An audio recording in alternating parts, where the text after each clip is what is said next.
Hey everyone, welcome to Reddit Readout. Today we are checking out True Off My Chest. Story 1. I think I was sexually abused at 16, but my psychiatrist told me I wasn't. This is a really long story. If you are sensitive about R4P or sexual abuse being mentioned, please stop reading. This story starts in October of 2019 when I was 16 years old. My older cousin and me decided to host a huge party to celebrate his 18th birthday. There was this one guy one of my friends invited who arrived late at night. We'll call him Nick. He was 2 years older than me and I felt attracted to him the second I saw him. By 5 a.m., everyone else had gone home and Nick and me had spent hours talking and were getting to know each other. Those of us who were left decided to sleep there. Nick insisted on wanting to sleep in the same room as me and I didn't object to this. When everyone else fell asleep at around 6 a.m. and it was just Nick and me, we kissed. I went to sleep in my correspondent bed and he was supposed to share a bed with another guy, but he waited for me to fall asleep before he got out of his bed and slept next to me. I was woken up by the sound and the weight I felt next to me when he laid down on the bed. I didn't care and he didn't touch me at all, he just fell asleep. We kept on talking for months and soon became more than just friends. He would often cancel our dates or simply not show up and cover it with some dumb excuse. I was lying to myself, thinking he actually cared about me. I told myself I was actually in love with him when really I was just using him as a life jacket not to drown in my, back then, undiagnosed and untreated depression. We got to the point where he only called or texted when he was sad, drunk, or horny. I was emotionally dependent on him, and I would answer each time. One night he called at 2 a.m., and asked me to meet him in his house since he was drinking with friends. I didn't think twice and I snuck out in my mom's car, despite the fact that I didn't drive that well. I got into a car accident. Stupid tree that got in the way. I wasn't hurt, but I didn't know what to do and one of the tires went flat. I called him and told him what happened and that I needed his help. He responded and I could tell he was really drunk. He told me to send him my location. "You're closer to your house than you are to me. Just go back home. I can't help you." And then he hung up on me. I drove back with a flat tire. A 16-year-old girl driving a wrecked car at 2 a.m. by herself. I learned through therapy years later that his type of behavior, putting myself at risk like that, was one of my many depression symptoms. I didn't value my own safety. Even after this happened, I still remained friends or whatever you wanna call it, with Nick. The inevitable thing happened. We had sex this one night. He called again at 2 a.m. heavily drunk and asked me if he could sleep over at my place. My house is really big, so it was really no problem to let him sneak in without my parents noticing. At first everything was okay. It wasn't my first time, but I didn't have much experience. After a while, I asked him to stop. I don't really know what happened, I just didn't feel in the mood anymore. It was like someone had snapped their fingers and suddenly I wasn't enjoying it at all. It wasn't the first time my sex drive completely changed when my mental health improved years later. Nick didn't take this well. He went ballistic on me, telling me I treated him horribly and just complaining about what I'd done. He put his clothes on. He fell asleep, facing the opposite way. I couldn't sleep as much as I tried to. I feared the thought of him getting angry at me. I didn't know what to say, so I just stared at him while he slept. An hour passed by, maybe 2. I decided I would go through with it. I woke him up and told him it's fine. I'll do it again. He took his clothes off again. He told me to turn around, face down, because he wanted to do it from behind, him on top of me. I stared at him for a second. He grabbed me by the shoulders and turned me around just like he had instructed. I said no and I told him I had never had sex in this position before, but in a matter of 2 seconds he was already inside, telling me to shut up and covering my mouth so I'd stop talking. Those first few seconds will haunt me for the rest of my life. I shut my eyes and went really stiff. I was scared he would get angry at me again if I asked him to stop, so I just went through with it, pretending I was enjoying it. He was confused by this and told me most girls found this painful. I guess he meant the sexual position. I told him it didn't hurt. He finished. He fell asleep for an hour or so before I woke him up and asked him to leave because my parents would wake up soon. I couldn't bring myself to respond his texts or calls the following days. I never spoke to him ever again, and now that I look back on this, he couldn't have cared less. Around 8 months went by and I didn't tell anyone, not a soul. I didn't even trust therapy anymore. To be honest, I absolutely despised the idea of going back to therapy.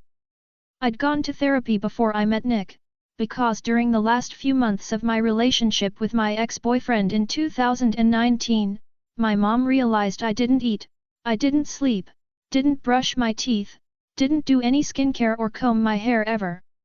I barely had the energy to take a bath and get dressed for school. I'd isolated myself from everyone and didn't talk to anybody at school or at home, and spent my afternoons lying on my bed asleep or staring at the window for hours. My mom couldn't help herself from being nosy, demanding my therapist to tell her everything I'd tell him. I understand she did this out of worry and the fact that I was still underage. I stopped trusting my therapist and was no longer honest with him about anything. Whenever he asked how I felt, I'd lie to him and told him everything was fine. I had also gone to a psychiatrist because my mom thought I had BPD, but this wasn't the case. I was just depressed and a teenager.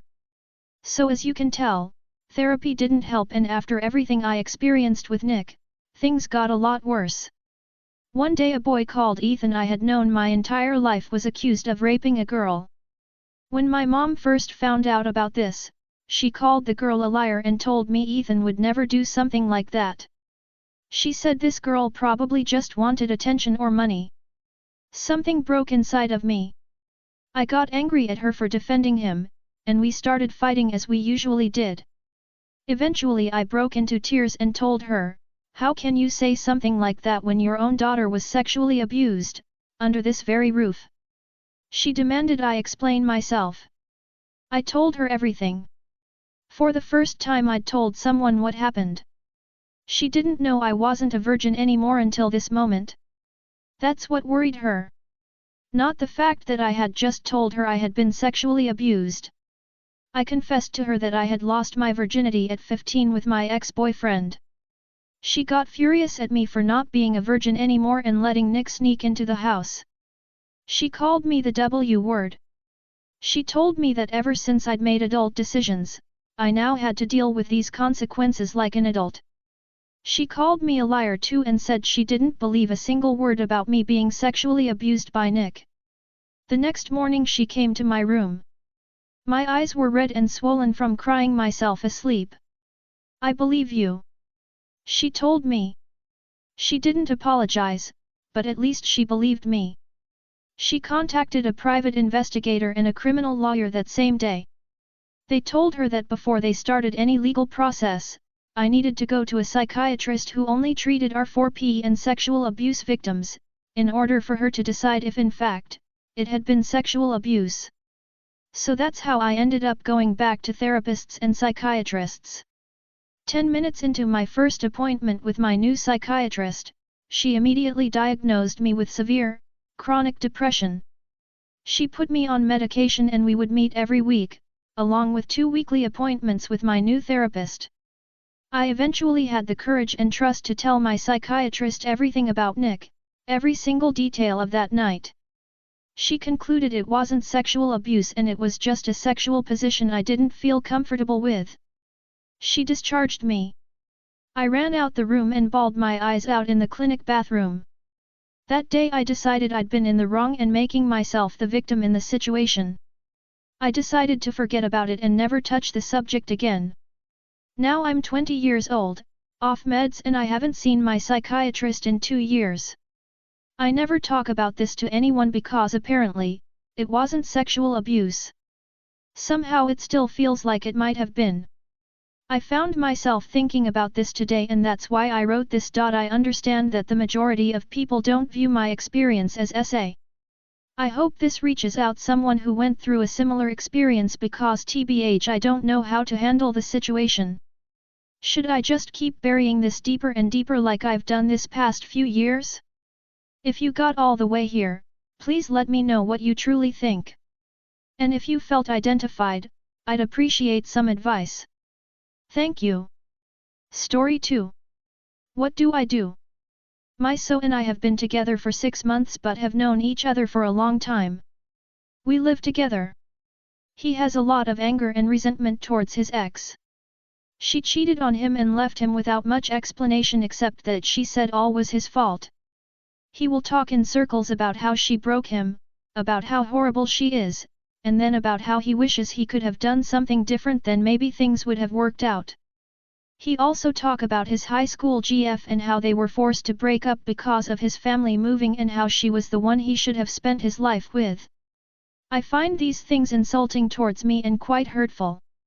He says I have no reason to be hurt because he's happy with me, and him talking about those things is just a fantasy and wondering how his life could have been different. But why? Why wish to be with someone else if he is happy with me? We are in our late 40s and I feel like he needs to let go of the past, but he sees nothing wrong with any of this. He treats me amazing and I have no complaints aside from this. He says he's not wishing to be with them now and would never leave me for them, but just wonders and says it's just a fantasy and that I'm too easily offended. He says it's normal for people to wonder about the past. Wonder, yes, but wish to go back and do things differently even if it means he and I would not be together? I'm conflicted on how to feel. Story 3. I can't stand my son. I'm 24. My son is 7. I had him when I was 17 and I hate it. His father was a guy much older than me that I knew for barely any time at all, and shit went wrong and one day he forced himself on me. My parents don't believe in abortion, so I had no choice but to keep the pregnancy, and they told me how happy they were for a biological grandchild, since I guess they were scared they might not have one. My older brother had come out as gay a year before, and I came out as bisexual a few months later, which I guess they took as also gay. I don't think they realized how horrible the whole situation was for me. They're not bad people, just painfully dense and emotionally unaware. Because of their pressuring I felt obligated to keep the kid and raise it, and I regret it with every fiber of my being. Hell, my brother offered to adopt him, I really couldn't do it, that way I could still see him, but I wouldn't need to ge his mother. But I didn't want to force that on him. He was only 21 and still wanted to live his life and seize his opportunities, and putting my brother under the same stress that I was would have broken me. So I kept him. I wish I could say, truly, that I love him, but I don't know. I can't tell if I love him or if I just feel guilty for how much I can't stand to look at him. I can't stand looking at him, and it's not even because he looks like his father or anything, it's because he looks like me. He has my hair and eyes and my mom always makes. That's all for today. Please don't forget to like and subscribe.